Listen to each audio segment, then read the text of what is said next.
Hello and welcome to Airheads, a not-so-serious look at the serious business of royal rumours, gossip and gowns. I'm Tom. And I'm Maeve. And thank God that week is over. Oh my God. What a horrible, horrible week. Yeah. But finally, some good news this weekend. And we hope you are all taking care of yourselves and have gotten through this week okay. Because even though there was the election going on, there is one big story we have been dying to talk about all week, which is Prince William's secret COVID. I know, I couldn't believe it was one of these things that happened like a couple of hours after we'd finished the episode last week. And we finished last week's episode by saying, is everyone else bored of the royals? There's nothing interesting going on. And then suddenly this happened and we were like, oh my God, royals lying to the press, secret disease, oh my God.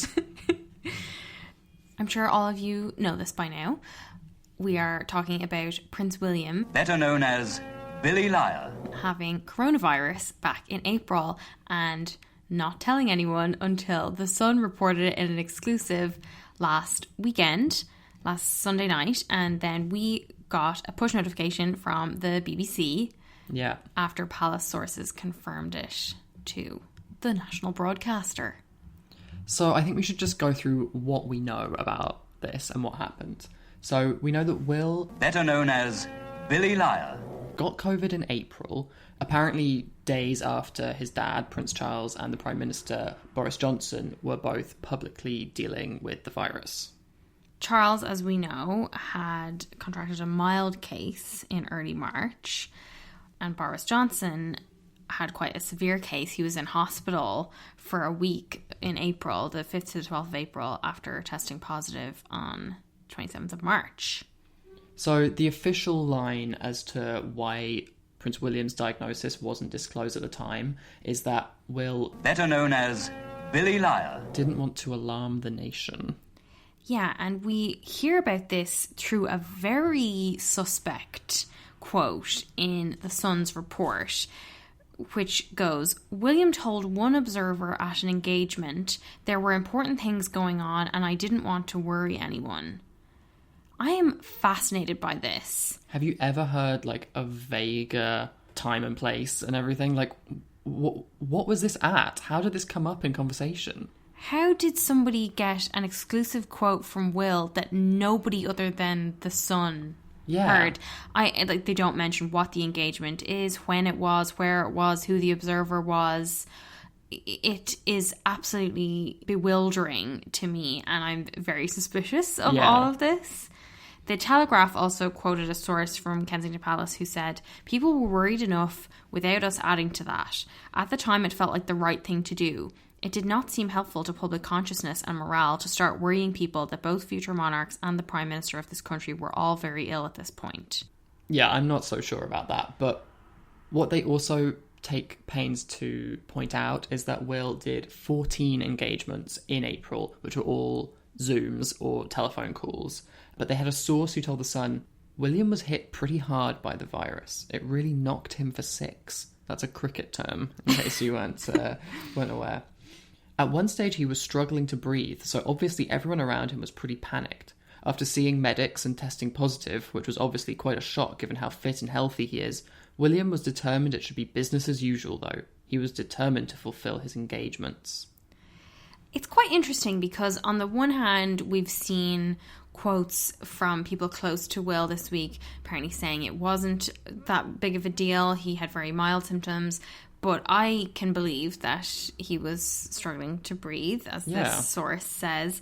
But I guess that the narrative then is that he heroically battled through COVID to do a shitload of Zoom calls. Like, it's a very strange turn, I think, and like a really bullshit way of framing this. Yeah, I agree. The Insider went on to say that as a result of his own experiences, he realises absolutely anyone can catch this awful disease and knows how imperative it is that we all take this second lockdown seriously. This is referring to the fact that the UK has now gone into a second nationwide lockdown, or in England anyway. So I guess they're trying to bring this back round to being something positive for the government.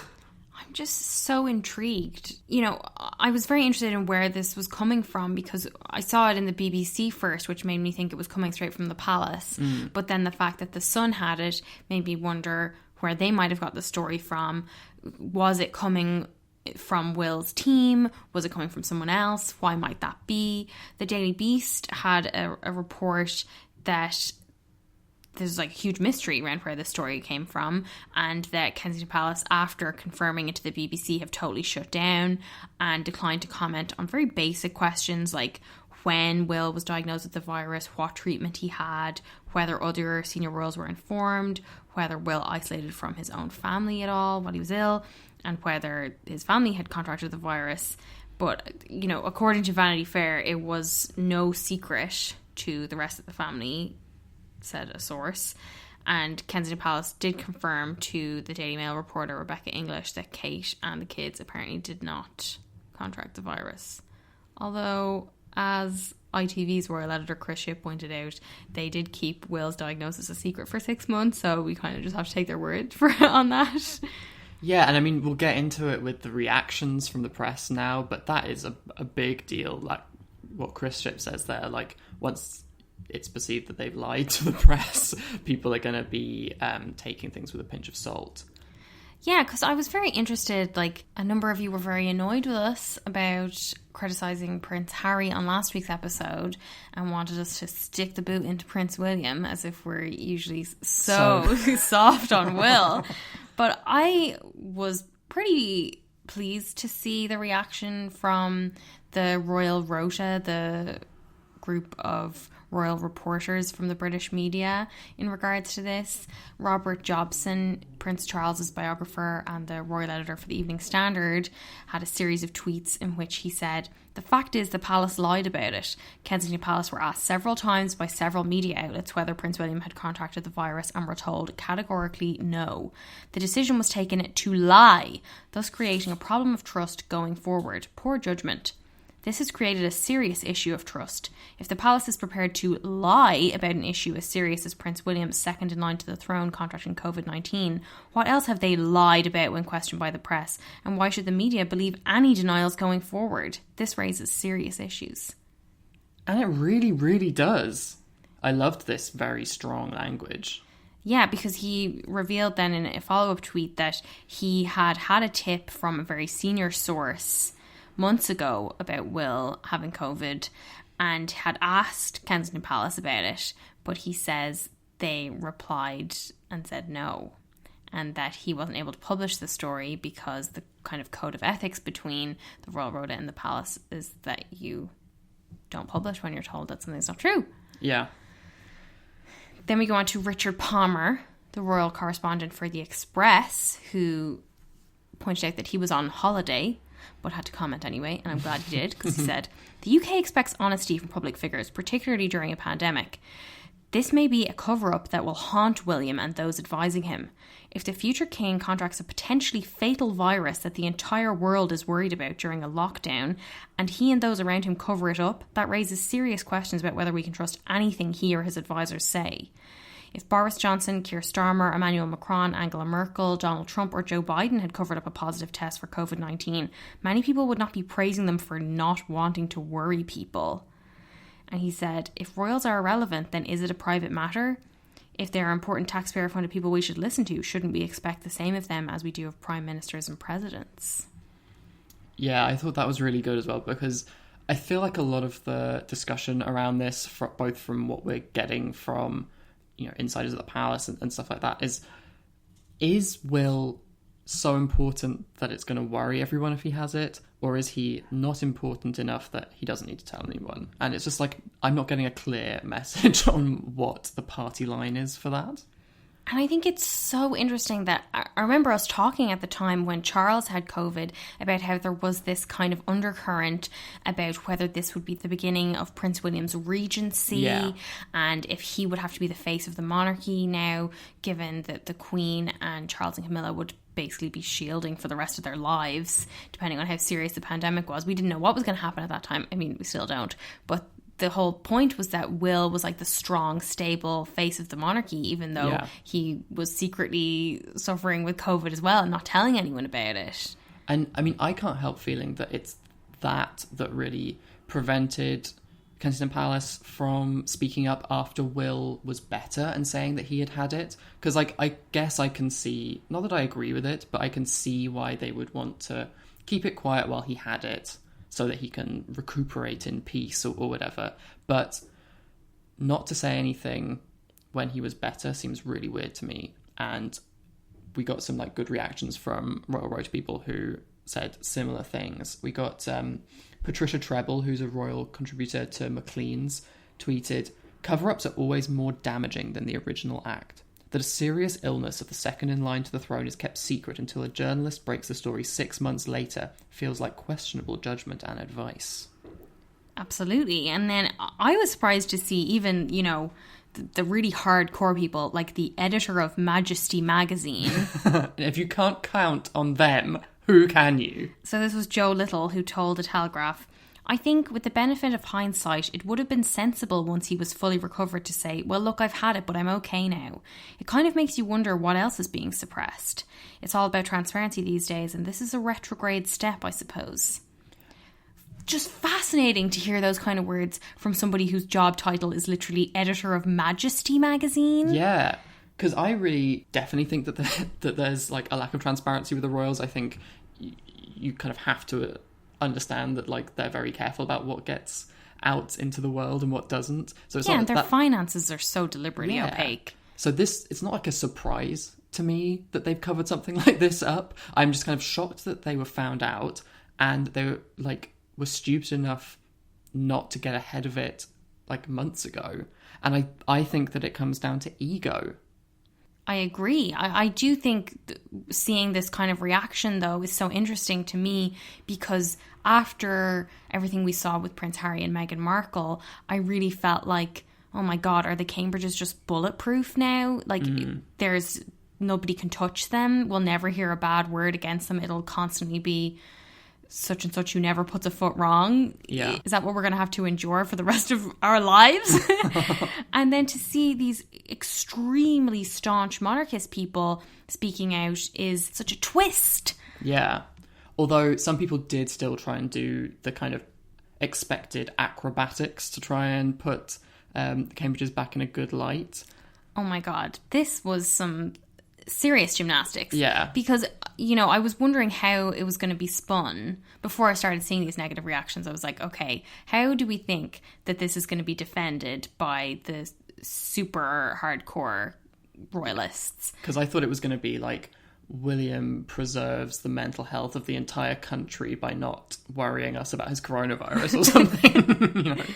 But actually, we got something a little bit different from Penny Junor, the royal author, who had told the Mail, "It's very odd because we do normally know things that are regarded as in the public interest if anything happens to one of our leaders. For the rest of us, one's health is private. But William's position is slightly different. But maybe that's not the way it should be in the future. Maybe he's forging a new path here, and maybe that's no bad thing." I can't tell you how hard my eyes rolled out of my head when I read this. Two things kind of come to mind for me. One, I don't think that concealing things from the press is a new path for the royals. And two, this is such bullshit because who in the royal family is allowed to forge a new path and who is like constantly snubbing people or flying in the face of tradition? You know, like, exactly. The decision is like, well, I was going to say arbitrary, but it's very calculated as to who's allowed to do this and who isn't. Of course.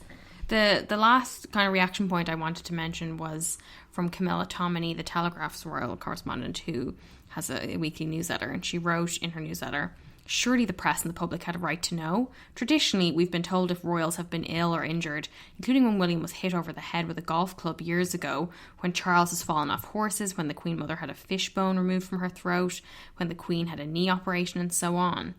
With the greatest respect to the Duke, I doubt too many people would have been kept awake at night by the revelation, not least when the disease is deadlier in older people. Indeed, it might have helped younger people coping with symptoms to know that someone in their age group was also suffering. It might also have proved useful to the government's stay-at-home campaign to show how easily someone in their 30s could catch it. Yeah, I'm wondering, is Boris and his gang, are they pissed off about this as well? Because that could have really done them a favour. Yeah. And isn't that kind of the point of the royals, that they should be supporting the government as well? Yeah, absolutely. I mean, I really do think that Will saying that he had at least had coronavirus, even if it was after the fact, would have done a huge amount for people, younger people, in terms of taking the virus seriously. Because we saw, like, all summer after we came out of that first lockdown, certainly around here where we live, like, loads of people out and about, almost like it was a normal situation, like there was no coronavirus, because people really did think it was only, and I say only, like, I don't like when people say only the vulnerable and older people, but that was, I felt, the kind of general feeling in the country. Yeah, absolutely. I was just so surprised to see the varying reactions. Like, I guess the most, pro Cambridge, the Will stands were saying that he was to be commended for not trying to pull the spotlight onto himself or pull focus from the frontline workers, and that he didn't want to worry anyone. This this distinction between Will being so important that him being sick would send the whole country into crisis, but not being so important that he shouldn't be entitled to privacy is so fraught. And we've talked about this before with regards to Harry and Meghan, and what is the line between keeping things secret and keeping things private, and who is entitled to secrecy and who's entitled to privacy, like you were saying a moment ago. And it just is so striking to me, coming quite shortly after we talked about Robert Lacey's book Battle of Brothers and the alleged strop that Will had around the supposed secrecy or perhaps privacy around the birth of Archie, and how Harry and Meghan didn't reveal the details of the labour or the hospital or the godparents' names, all that kind of stuff, which apparently Will felt was like in violation of constitutional principle or something, and that the public had a right to know. I can't express how little I care about the name of Archie's godparents compared to Will apparently not being able to breathe because his coronavirus is so bad. Yeah. What do you think would have happened if Will had revealed it? Do you think the whole country would have gone into meltdown? I absolutely don't think that the country would have gone into meltdown at all. I think maybe what people need to realise is that the royals, certainly Charles and Will, and I think you could argue the Queen as well, really have no effect on the day-to-day running of this country. It is worrying when the Prime Minister, who's meant to be shepherding the country through a time of crisis, when he's hospitalised, and people should be worried, and you need to make sure that there's some kind of structure in place to deal with that. But honestly, like, Will being sick, it's news, but it's not going to keep anybody up at night. I think what's interesting and what people have been saying is that, like, maybe a reason that they didn't want it out there was this line of succession argument, whereby the next in line after Will would be George, who is not 18, so couldn't rule, so he would have a regent. And would it be Harry or would it be Andrew?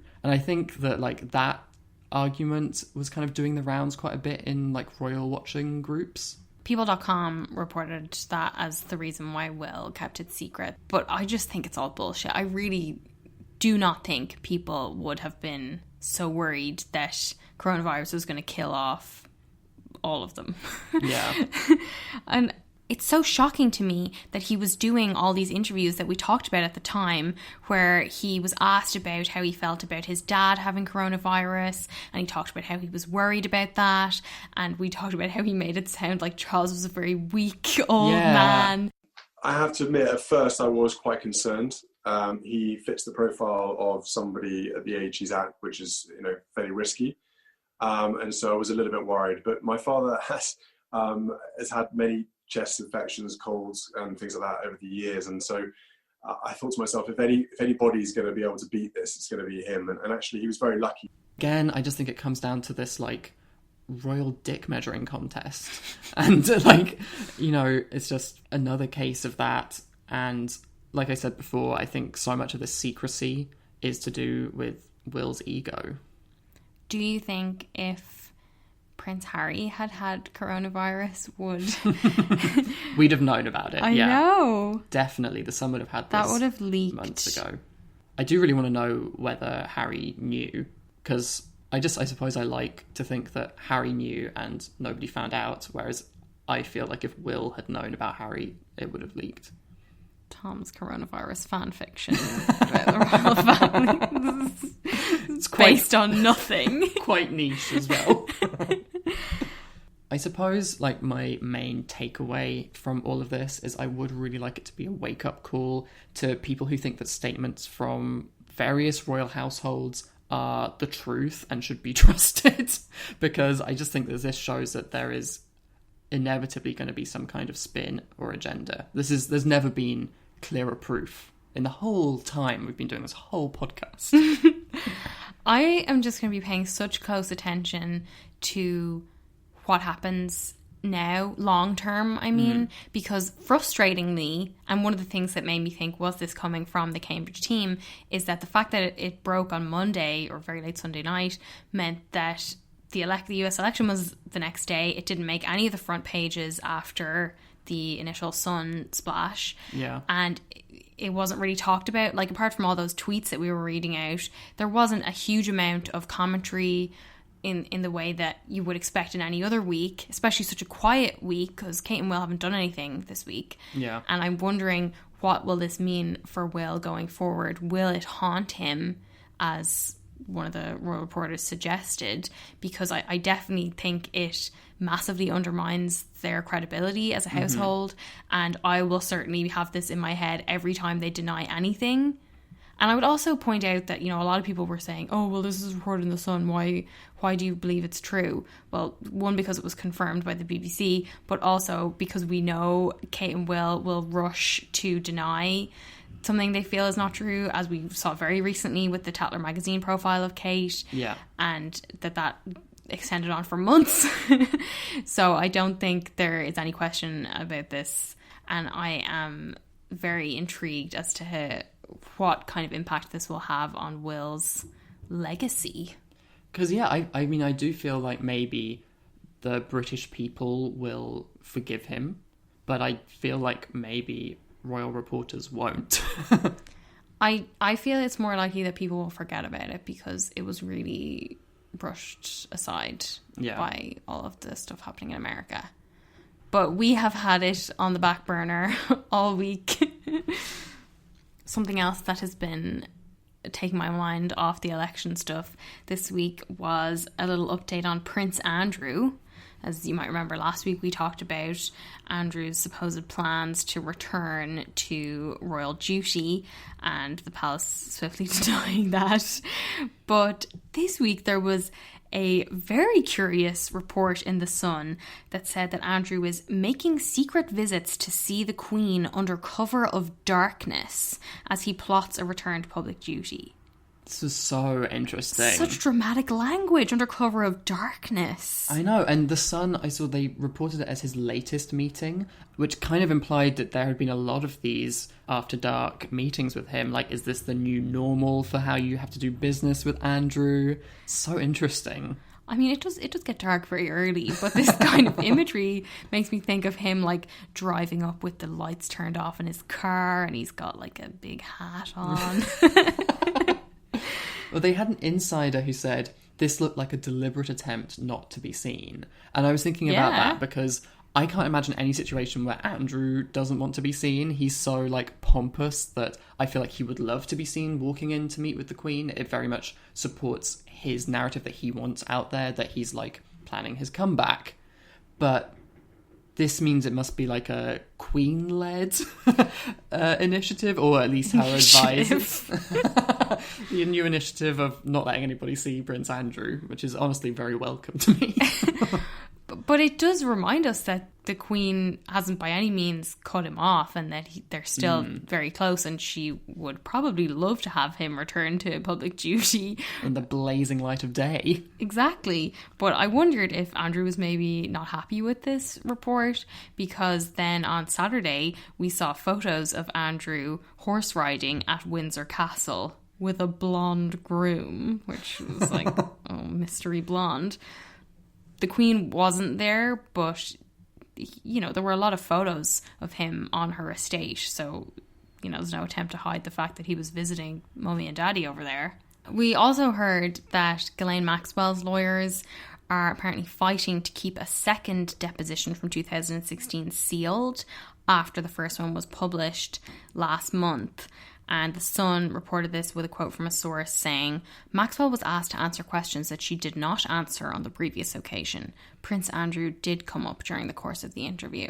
You wonder, would that give him something to worry about? However, the Mail spoke to a source close to Andrew who said, the Duke has done nothing unlawful and therefore has nothing to fear from the unsealing of any documents from any court case at any time. The truth will out, and soon. Okay. Such confidence. I know. It's like really mind-boggling. Oh, I just thought a fun aside for people listening. You might be able to hear sometimes there's fireworks in the background, and that's because we're currently celebrating an attempt to blow up the Houses of Parliament. That, well, I suppose we're celebrating them being foiled, but I just thought it would be a fun counterpoint for whatever's going on in America at the moment. As much as she's trying to avoid being seen with Andrew, the Queen is very happy to have another reunion very publicly spoken about. The Queen and Prince Philip were reunited for a long weekend at Sandringham last weekend in what was heralded as the heartwarming love affair of the year by the Mail on Sunday reporter Emily Andrews.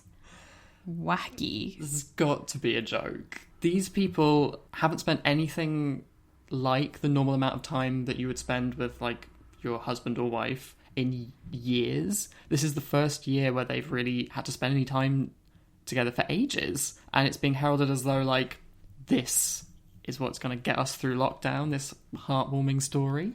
This is the kind of royalist bluster I expect to see. But I have been interested that there have been a few stories in the last month or couple of months that have this sort of underlying message that the Queen and Prince Philip were very bored together in each other's company during lockdown, and that they, like we had talked about, were pretty desperate to get away from each other. Yeah. We had spoken before that Philip wanted to stay in Wood Farm in Sandringham, but because now we've gone into lockdown part 2, he had to leave Sandringham and rejoin the Queen in the HMS Bubble at Windsor once again. And according to The Sun, they won't be back at Sandringham for Christmas unless they do a very scaled down version just in the Wood Farm cottage. Right. But this is partly because of the staff revolt that we talked about last month.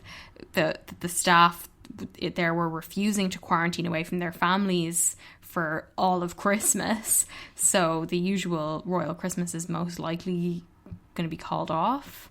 I mean, who gives a shit? Like, I mean, I say who cares. You and I really don't care, but I do think there's probably a large contingent of people who like seeing those photos of the Queen walking to church on Christmas Day for some reason.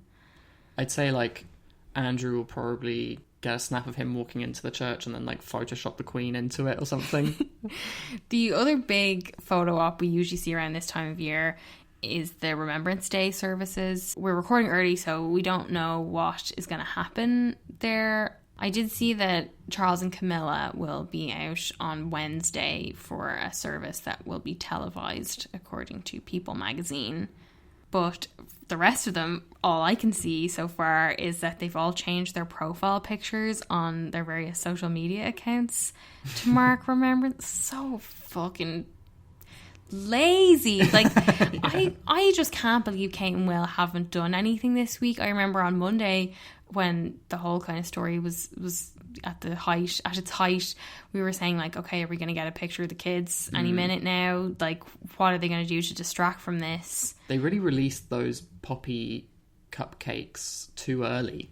They should have saved them. Or they should have done like another thing of like finger painting poppies or something like that. People would have gone absolutely mad for that. They've got 3 more days to do it. That's so true. It's still very much pending.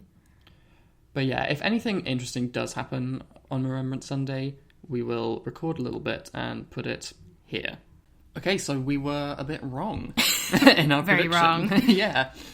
We had really thought that the Remembrance Day would be a kind of stay-at-home affair for the royals, but the Queen did make an appearance on Sunday. The whole gang was there at the Cenotaph for the usual service, but it was much more socially distanced. We had socially distanced balcony appearances. Yeah. In case you don't know, because I realised we didn't really give a summary of what Remembrance Day is. In the UK, it's also known as Armistice Day. It's technically the 11th of November, and it's a date that celebrates the end of World War One. It's generally observed with a service on the Sunday before, and that's when you get all this wreath laying and the Queen makes an appearance, and normally you have huge crowds of people and loads of veterans turning out. And there's a 2-minute silence that's observed as a way to remember British soldiers, allies and civilians who have lost their lives since World War One. People are generally mad for it in the UK, especially in England, but it's obviously morphed from a fairly straightforward acknowledgement of the tragedies in World War One, II, into a celebration of more controversial wars, like, for example, the military intervention in Northern Ireland. So, like, it is quite a tricky subject. We talked about it a bit more last year. Yeah, I am not comfortable with it, and I don't really like talking about it, but just to give a recap on what the royals were doing, we saw the Queen out in the usual black hat and coat looking on from a balcony at the Foreign Commonwealth and Development Office building, and Camilla and Kate were there as well, while Charles was laying a wreath on the Queen's behalf alongside Will and Princess Anne. And do not forget that Edward and Sophie were there as well. Very sorry to the Wessexes. We also saw a number of politicians and former UK Prime Ministers like Boris Johnson, Keir Starmer, Theresa May, Gabe Cameron, Tony Blair, John Major. But this was the first time the service had been closed to the public. So there were only 30 veterans there. Usually there's really big crowds, like Tom was saying. Yeah. So people were quite upset about that. You know, I remember the Mail had a piece on Saturday that was like, we'll remember how Boris poisoned the poppy or something like that. People felt very strongly about it over here. But I guess everybody's delighted now to see them out. I thought Kate looked absolutely amazing. She looked so great, and we got some more military fringe, but rather than the nipple tassels of last year, we had some shoulder embellishment. Yeah, it was really good. It was, I thought, very My Chemical Romance. But maybe that's right not up bad. my street. But no, I thought she looked razor sharp.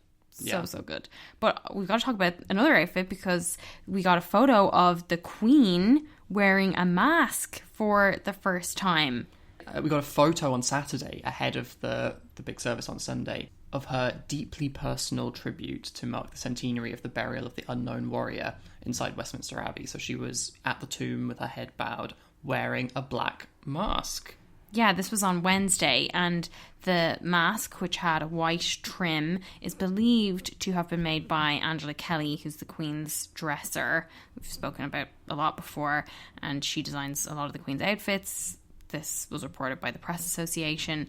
But I was so surprised to see this, because there wasn't anybody else there, but the government guidelines state that you do have to wear a face covering. It's certain indoors anywhere, but particularly in places of worship. Yeah.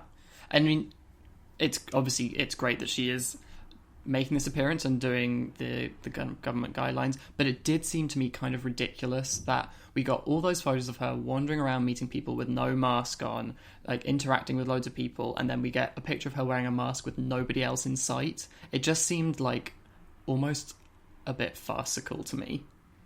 No, I think it was obvious that they'd listened to the criticism and that she was going to follow the guidelines to the letter. I hope she keeps this up going forward. Yeah, it would be good. I'm obviously very pro everyone wearing masks.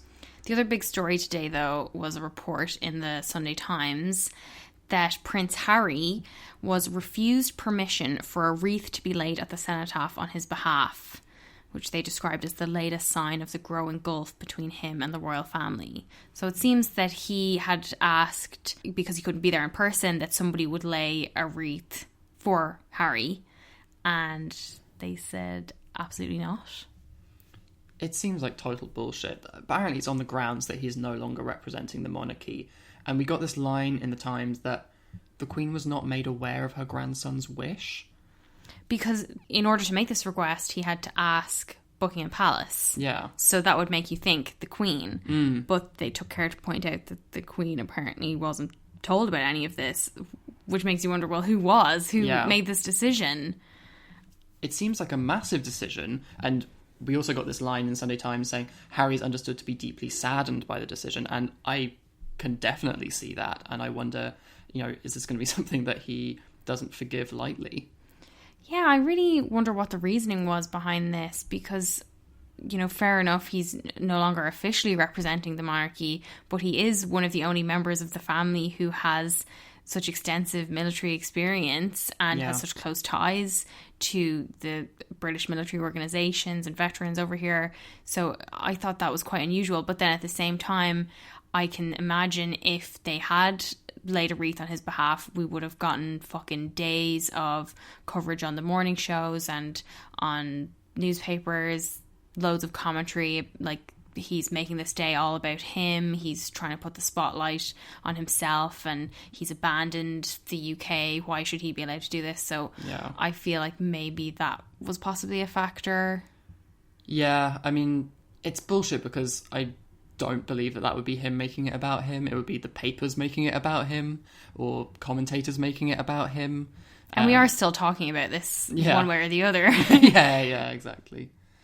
And actually he's going to be on an episode of Declassified, which is a podcast that documents military stories in the UK, and it airs later today, I think, so we haven't listened to it, but apparently he's going to be talking about how much Remembrance Day means to him. We got this quote like in advance where he apparently says, "Remembrance Day for me is a moment for respect and for hope.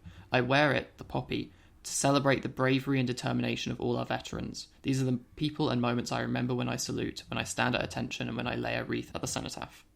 So it's just all a bit messy that we get all these mixed messages from the royals, and it makes them look like they really need to get their ducks in a row.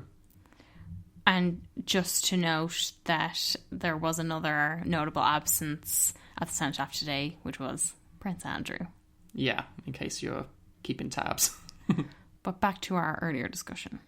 Let's go to our quote of the week. I just thought this was a really good way of summarising what we had been talking about a lot at the time in regards to Will's secret COVID. And it's from a piece by Samantha Maiden, the political editor for News.com Australia, who wrote about Will's healthy ego and his inflated sense of self-importance. And she talked about the double standards around secrecy and privacy. And she said, secrecy about Archie's godparents is a no-no. Not telling anyone you have a potentially deadly virus is okay. Which is the most succinct and blunt and accurate way of putting this whole farce. Yeah, really like that. But we've got something kind of special for Fit for a King. Oh my God, I'm sure you've all seen these photos of Prince Charles making his Vogue debut. He spoke with the editor of British Vogue, Edward Enninful, about The Modern Artisan, a training programme which is co-founded by the Prince's Foundation and Yux Net-a-Porter, which brings together design students from Italy and Scotland, and the result has been a collection of menswear and women's wear, and it's all kind of based around sustainability. The magazine spread featured a very Vogue-ish portrait of Charles taken by Nick Knight, and it shows him wearing a double-breasted suit. Oh my God! Groundbreaking for Prince Charles. Groundbreaking. And surrounded by pink flowers in the garden at Highgrove. It's, such classic Charles. I love that he didn't do anything different from what he would normally do. There was also a very weird full page shot of a pair of Charles's old shoes, which Edward Enninful also posted on his Instagram, and I found absolutely hilarious. There are these oxblood brogues, which were made in the late 80s using Russian leather salvaged from a 200-year-old shipwreck. And they just look like a pair of old shoes. So they put this random blue flower, maybe fake flower, on it to prettify it, I guess. It was so weird. I guess that, those shoes are kind of a good example of something that Charles has had for fucking ever and presumably gets like resold and everything to keep them going. But the photo just was so weird. I know. I was expecting it to be just like a small pic on the spread, and I thought maybe they'd do a collage of all the times Charles has repeated his outfits or something, but no, we got a full page. And Charles also gave an interview to Edward Enninful about promoting the British fashion and textile industries, the importance of a circular economy, and his own sense of style. I thought I was like a stopped clock. I'm right twice every 24 hours. Anyway, people then come round after 25 years to dressing like I do. But no, I mean, I'm very glad you think it has style. I just very much so. I mind to a certain degree. I mind about detail and colour and things like that, and colour combinations. He also spoke about this suit that he wore to Harry and Meghan's wedding, which dates back to 1984. And then in a little savvy piece of social media strategy, the Clarence House team shared a series of collages on Instagram stories on Friday showing Charles in his repeated outfits from the 80s to today. And we assume it was the team, but I suppose it could have been Charles himself. So I think this is partly why Charles should be first in line this week. Yeah. Because we did know about this Yeux Net-a-Porter collection last year. When it was announced, we talked about it because we thought it was like him taking a tip from Meghan. Yeah. But I think this Vogue interview is a very clever move by Charles. It's a very positive story, very flattering story ahead of a very unflattering new season of The Crown that'll be launching next weekend, which is considerably less sympathetic towards him than last season was, and is probably just going to remind everyone of all the reasons that they didn't like him. Yeah. But I wanted to ask you, what do you think the scene was like in Clarence House when Charles received his copy of Vogue with Beyonce on the cover and his name beside her head? Do you think he enjoyed that? I think he probably did. I certainly did. What an honour for him to share the cover. Yeah, it is an honour. We know that Camilla herself is a big fan of beehives, so there we go. I also do think the Will lied about COVID news does work in Charles's favour to some extent. Oh yeah, king of transparency. Yeah, it just highlights the fact that he did publicly share his diagnosis at the time, and that he kept people updated on it, and that he's since spoken about his experience of the virus. And we also heard the narrative picking up once again about whether the Queen is going to stand down on her 95th birthday and hand things over to Charles. That sort of flared up again this week. And there was a little bit of a debate about it, as there is, I feel like, every year. Yeah. But I feel like that coming out at the same time as the Will's a liar story is all working pretty well for Charles. Yeah, definitely. I think that, now that you kind of mentioned it, the comparison of how he handled it versus Will, given that the Cambridge whole brand is relatable, that's what they want you to believe. But the fact that he was able to hide it really undermines that aspect of it. Whereas Charles he's just like us. I think this will probably all come crashing down. Oh, yeah. Next weekend when The Crown comes out, though. That is what we are going to be talking about next week anyway. We will have our little review episode for the first few episodes, probably, of the new season. And if there's anything interesting about Charles and Camilla's Armistice Day event, we might cover that as well. But maybe don't hold your breath for that. But in the meantime, we hope you guys are looking after yourselves. Yeah. And thank you so much for listening. Take care. Bye. Bye. Got a secret, can you keep it? Swear this one you'll save. Better lock it in your pocket, taking this one.